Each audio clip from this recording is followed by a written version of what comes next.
Olá pessoal, bem-vindos novamente. E dando continuidade aqui na nossa discussão sobre redução de custo na AWS, bom, eu falei bastante aqui a respeito, né, de alguns serviços, né? Claro, não consegui passar por todos, porque são muitos serviços, mas tentei pegar ali os mais utilizados, né? A gente falou ali de EC2, S3, Lambda, né, do CloudWatch, algumas dicas de como manter os custos controlados e evitar aumento de custo nesse serviço, mas existem muitos outros serviços da AWS que são bastante utilizados. Mas hoje eu queria falar de um outro ponto aqui. E quando eu ainda não estou usando a AWS ou ainda não estou usando o serviço, como é que eu faço para ter uma ideia de quanto isso vai me custar? Por mais que a gente tenha ali a formação de preço, né, normalmente tem uma tabela de preço de cada serviço, né, eu até tinha deixado aqui, a gente está até olhando o Lambda, né, tem até uma tabelinha aqui do Lambda mostrando o que cobra por cada coisa, mas como é que a gente faz isso de uma forma mais organizada, né? Você tem uma calculadora para isso. De fato, é exatamente isso que a gente tem na AWS, que é uma calculadora de preço, né? Então, eu vou acessar direto ela aqui, mas é só utilizar ali na pesquisa do Google calculadora, a gente vai encontrar. E é exatamente essa calculadora que consegue me dar uma projeção, uma estimativa de quanto o meu serviço vai custar com algumas configurações que eu vou colocar. E isso aqui vale para quem ainda não está na AWS, né? Ainda não tem nada na AWS e quer ir. E essa normalmente é a ferramenta que nós utilizamos no nosso dia a dia, quando a gente vai passar uma estimativa de custo de um workload para um cliente. E aqui eu posso montar toda a minha arquitetura, incluir todos os serviços que eu preciso ali, e a gente vai ter essa estimativa. Ou também quem já está utilizando e quer usar um outro serviço, ou quer trocar, por exemplo, eu estou usando o ECS e quero trocar pelo EKS, né, e quero ter uma mínima noção de quanto isso vai me custar. Eu consigo fazer aqui. Eu quero sair do RDS e passar para o Dynamo, um banco de dados.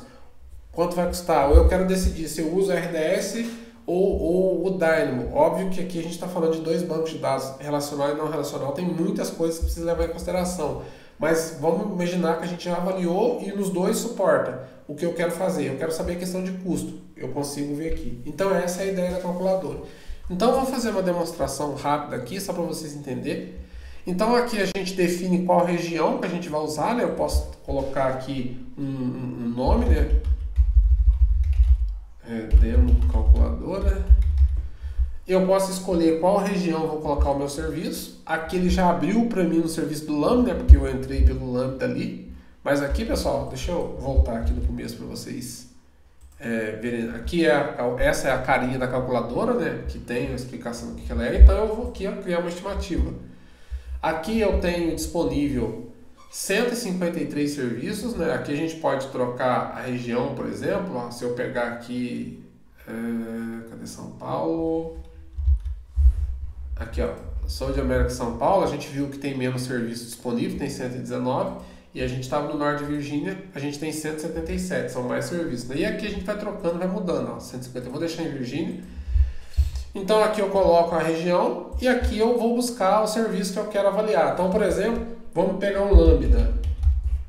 Pesquiso aqui, ó, pego o Lambda e aqui eu começo a fazer a configuração. Aqui ele inclui o free tier, ou seja, ele vai descontar toda a parte que é do free tier. E aqui tem 400 mil GB por segundo, gratuito, mensal, e mais 1 milhão de requisição. Então, se eu coloco 10 milhões, ele vai descontar 1 milhão que já são do free tiers, que eu não vou pagar, e vai considerar os outros 9 milhões para fazer o custo.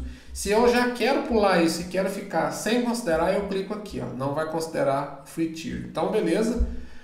Começou, a gente vai definir a nossa configuração, vamos fazer um teste aqui, ó, x86. Número de request, aí eu posso ser por mês, por segundo, por dia, por minuto, tanto faz. Eu vou colocar aqui, ó, por segundo. Vamos imaginar que a gente vai fazer 10 mil requisição por segundo. Aqui eu posso dizer para ele o tempo que vai durar cada requisição em milissegundos. Vamos dizer que vai durar 300 milissegundos. E aqui eu vou ter a memória alocada. Pessoal, observe, eu vou até, vocês viram que já deu um valor absurdo, né? Então eu vou baixar aqui um pouco, que seria, vamos colocar por mês, que senão vai ficar muito grande, ó. Tá vendo que não tem custo, ó? Porque são 10 mil, se eu pôr 1 milhão, 2 centavos. Ó, Então, agora vamos observar o que a gente faz. Ó. Eu defini aqui, deixa eu até ver quanto zero tem, 3, 6, 1 milhão, vou colocar 10 milhões de requests por mês. Ó, 3, 6, 8. Então, a gente tem 10 milhões de requisição por mês que o nosso Lambda vai fazer. Cada uma a gente está estimando que vai durar 300 milissegundos. E aí, claro que se aumentar, pode influenciar no valor. Mas vamos deixar 300 milissegundos. Agora observem aqui, ó, vou colocar 128 MB de memória. Beleza. 8 dólares e 25 que isso iria custar. Vamos configurar o resto. Ó. Na verdade aqui eu não vou nem mexer com essas outras informações que são muito específicas. Vamos manter aqui nessa primeira parte. Então, ó, achei que tá pouco. Vou colocar 256. Olha como é que o preço já aumentou. Vou colocar 512. Olha aqui. Vou colocar 1 GB.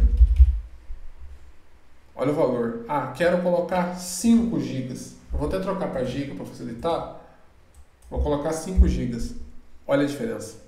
Então, ó, se eu passar de 1 GB para 2 GB, quase dobrou. Se eu passar para 4 GB, olha. Então, como eu falei para vocês, o tamanho, a quantidade de memória alocada influencia diretamente no custo do Lambda. E a mesma coisa aqui, ó, se eu trocar para giga, ó, 512, eu vou colocar agora 5 GB. Mas vocês viram que influencia muito pouco, né? Mas influencia, ó. Se eu colocar os 10 GB, os 10 aqui, ó, é muito pouco. Mas influencia, ó. Sobe 100 de dólar, mas influencia. Então são as questões que a gente avaliou. E aqui, se a gente trocar a arquitetura, observaram que dá uma diferença considerável, como a gente viu, ó lá. Ó, a gente reduziu praticamente 50 dólares aqui por trocar a arquitetura. Então faz sentido avaliar. E aí, pessoal, eu configuro isso aqui, né? Salvo aqui o serviço. E aqui eu tenho muitos outros serviços. Por exemplo, se eu quiser procurar o CloudWatch que a gente estava vendo. Deixa eu ver se ele tem aqui. Tem que ter Cloud... Aquele aqui, ó, CloudWatch, eu consigo configurar ele, mesma coisa, escolha região, posso colocar quantidade métrica, database, price, aqui ó, os logs, ó, eu posso colocar por tipo de classe que eu vou armazenar lá. Se eu colocar, por exemplo, aqui ó, vou armazenar 100 GB, olha lá, 100 GB custa 50 dólares por mês. E se eu tirasse do standard e colocasse no infrequent access, metade do custo. Então, pessoal, tudo isso aqui a gente consegue ir configurando o nosso workload com os valores. Aí, por exemplo, eu quero o EC2.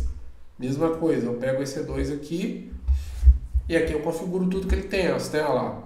Ele já começa custando 1,53. Se eu mudar para o Windows, é que aqui a gente só vai ter o Windows Server, né? Que é de servidores. Mas vamos imaginar que eu pego o Windows Server. Olha lá, já aumentou o custo. Aí se eu pego, vou usar o Red Hat. Já custou mais, porque o Red Hat é uma coisa Enterprise específica. Mas não, eu quero um Linux comum. Olha lá, já é bem mais barato. E aí a mesma coisa aqui, pessoal. Ó. Eu quero usar eu estou usando essa aqui, eu vou mudar para essa instância EC2, esse tipo, olha lá, olha os valores.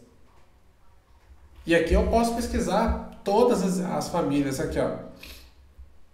Quero uma M1.